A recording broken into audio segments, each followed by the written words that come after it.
I'm Katie Cross. I'm Bryson Dobbs. And I'm Nathan King, and we did on-demand dryers for compressed air systems for our energy conversions and conservation final project. Our instructor has been Dr. Ethan Languri, and we are at Tennessee Tech University, and this is the fall semester of 2024. What are compressed air systems? These are typically used in industrial applications. Most of these are used to power machines, tools, and different processes during the manufacturing processes. Most of the air within the system isn't normally dry, so the main thing is air dryers are used to remove the moisture from the air within the system. And there are three different types: refrigerant, desiccant, deliquescent.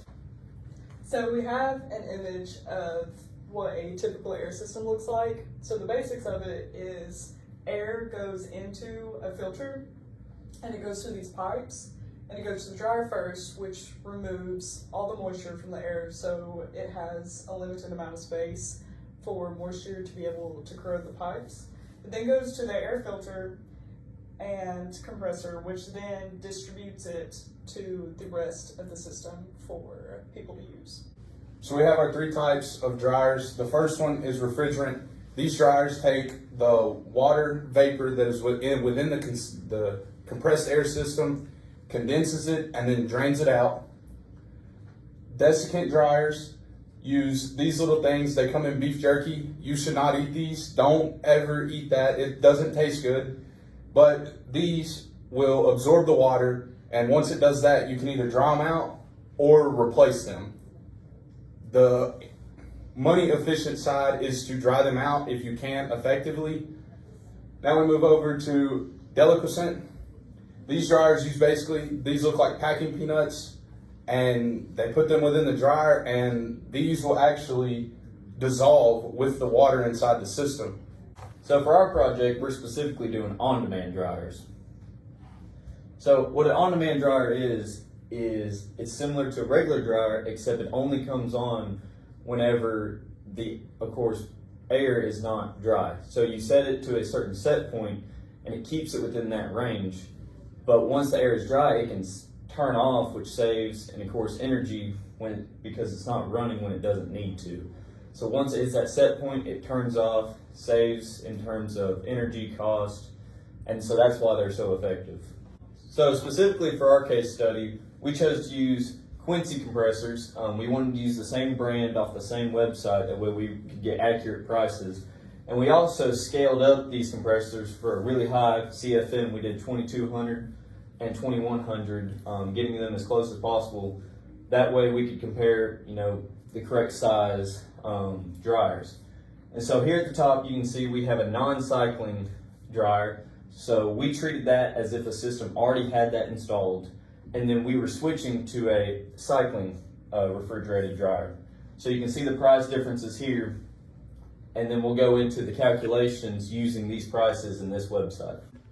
So here you can see on the left, we got a non-cycling, which would be what we're acting as in what was in the old system, and then a cycling, which is on the right. And so as you can see, they are very comparable in size, very comparable in looks. And so in terms of the installation and fabrication, there wouldn't be much work or cost in doing that. So these are the equations that we used. First, we used the total operating cost of the compressors, which is the power in kilowatts times the time in hours that they're running, and the cost per kilowatt hour. And we also used SPP, which is the simple payback period, which is the cost of the compressor divided by the savings per year. So this is the total cost of power for the non-cycling compressor. It came to 19.2 kilowatts, and we are assuming that it's running 24/7, 365 days a year, so 860 hours. And the average cost of a kilowatt hour right now is about 10 cents, which comes out to a little under $17,000.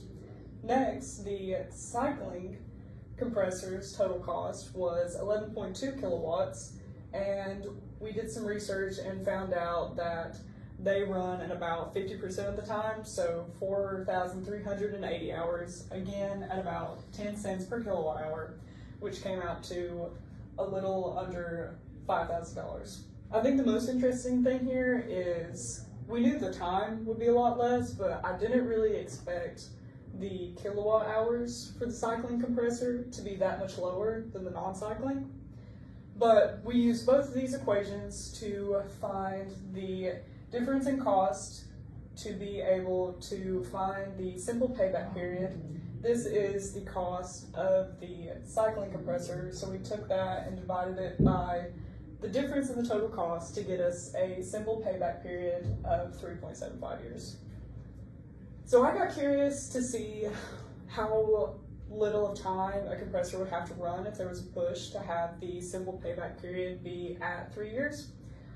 So I did the calculations for the simple payback period and found how much the compressor would have to cost for the SPP to be 3 years.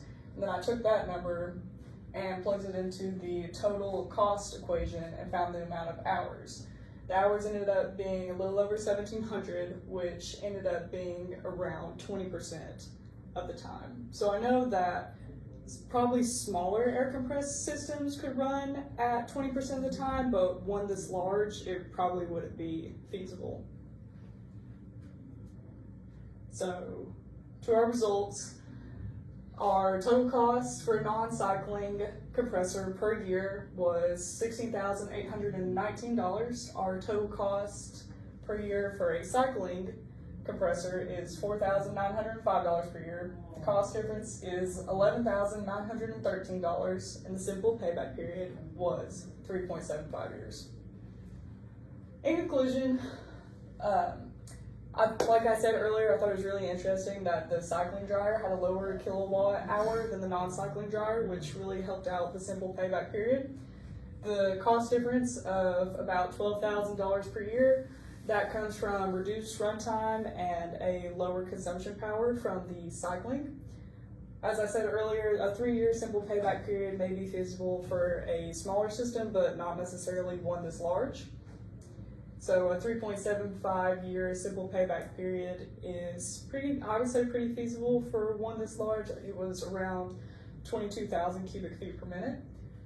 So I think that this would be something that companies should definitely look into if they are running on a non-cycling dryer currently. But you also have to understand that there is the upfront cost of around $44,000 of just buying the cycling dryer.